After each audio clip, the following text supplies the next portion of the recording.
At Sonoma Raceway, the closing lap of the Toyota/Save Mart 350 put Shane van Gisbergen and Chase Briscoe into the central moment of the weekend. For a moment, it looked like SVG's perfect weekend might slip away.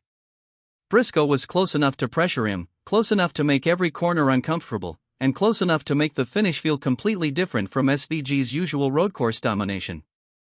But van Gisbergen held on. He crossed the line just 0.357 seconds ahead of Briscoe and completed one of the biggest statement weekends of his NASCAR career. This was not just another road course win. This was a weekend where he broke a major foreign-born driver record, swept Sonoma across 2 national series, advanced in NASCAR's in-season challenge, and moved himself deeper into NASCAR history. And the wild part is this: before the Cup race, SVG basically admitted his car was not where it needed to be. After qualifying 6th, he called the Trackhouse Racing Chevrolet subpar and said the team had major work to do. That sounded like a warning sign for him. Instead, it became a warning for everyone else. Because by racetime, the number 97 team had turned that car into a winner. After qualifying, van Gisbergen said, "My car was pretty subpar, to put it nicely." He also said, "We definitely need to improve it." The team made those improvements before the race, and after the win, he confirmed the change by saying, "Yeah, what a day.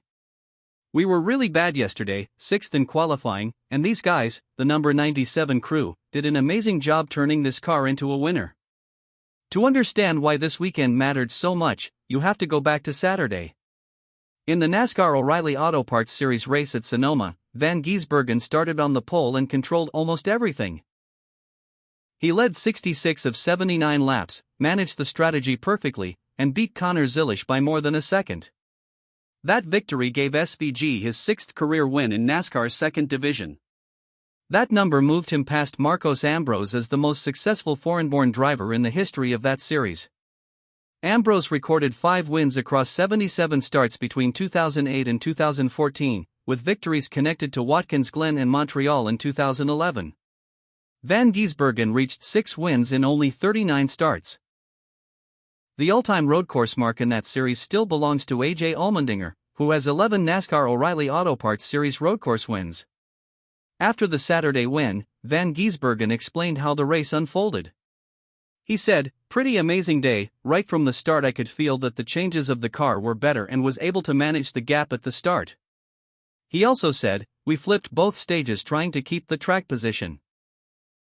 The strategy kept him near the front, protected clean air, and allowed the number 9 JR Motorsports Chevrolet to control the race."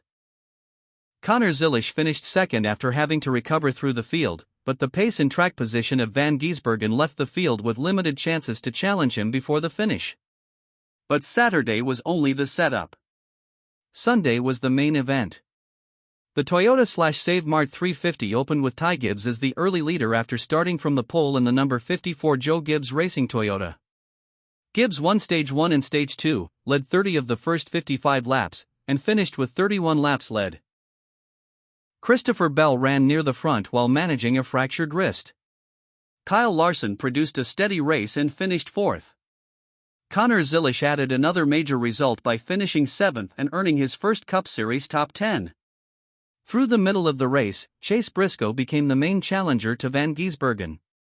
Van Gisbergen and the number 97 Trackhouse racing team used stage flip strategy to move into position. They short pitted, gave up some stage opportunities, and focused on track position for the end of the race. Once SVG reached the lead, he controlled large portions of the event. He led 3 times for 74 of 110 laps, but the final run was not a simple drive to the finish. The handling of the car changed late in the race, and lapped traffic became part of the issue. Van Gisbergen said, "We had these lapped cars come out of the pits in front, and they were wobbling all over the track and putting dust, and I just kept struggling. Chase was just really, really good. Yeah, a couple more laps, and we would have had some problems." Briscoe had the strongest late race pressure on SVG, but one mistake changed the final run. With a few laps remaining, Briscoe slipped entering turn 1, lost about a second, and then had to regain the gap. He closed back in on the final lap and reached turn 11 close behind the No. 97 Chevrolet, but he did not get close enough to complete a pass. After finishing second, Briscoe said, "Yeah, just frustrated with myself. I felt like I definitely had the better car. I didn't do as good of a job as he did driving." He added that if he had not made the mistake in turn 1, he believed he could have been ahead at the end. The win gave Shane van Gisbergen his 8th NASCAR Cup Series victory in his 68th start. It also tied him with Tony Stewart for second most Cup Series road course wins all time. Only Jeff Gordon, with 9, remains ahead on that list. The Sonoma result was also van Gisbergen's second Cup win of the season and his second straight Cup win at Sonoma.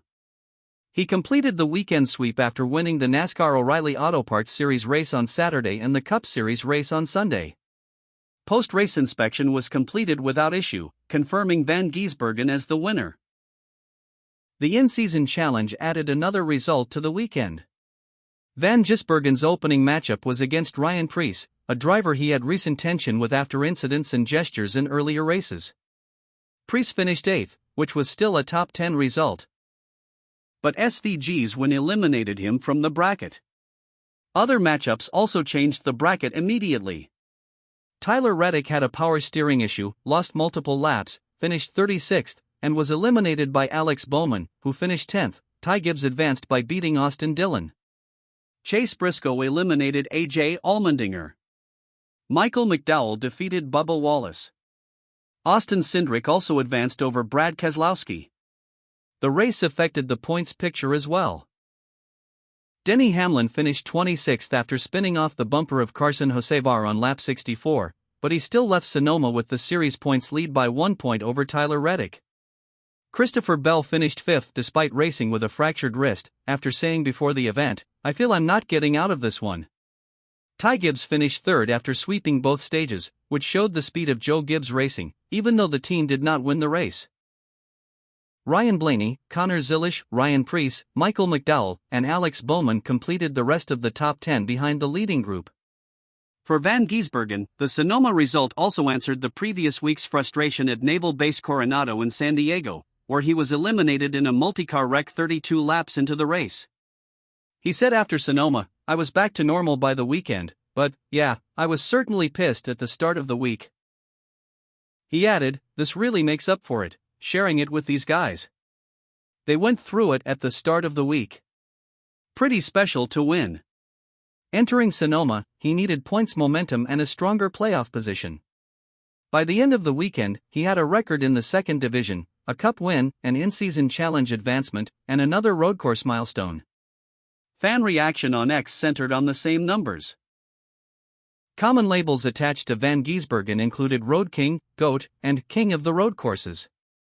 The record comparison also became part of the reaction because SVG passed Marcos Ambrose in the O'Reilly Auto Parts Series and tied Tony Stewart in Cup Series road course wins during the same weekend.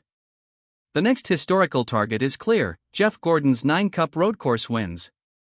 Van Gisbergen is now 1 road course Cup victory away from tying that mark. The No. 97 Trackhouse Racing Chevrolet will remain a central entry whenever the Cup schedule reaches a road course. Drop your thoughts in the comments. Is Shane van Gisbergen already the best road course racer in NASCAR, or does he need to pass Jeff Gordon's record first? Also, hit the like button if you follow NASCAR every week, subscribe to the channel, and turn on notifications so you do not miss the next update.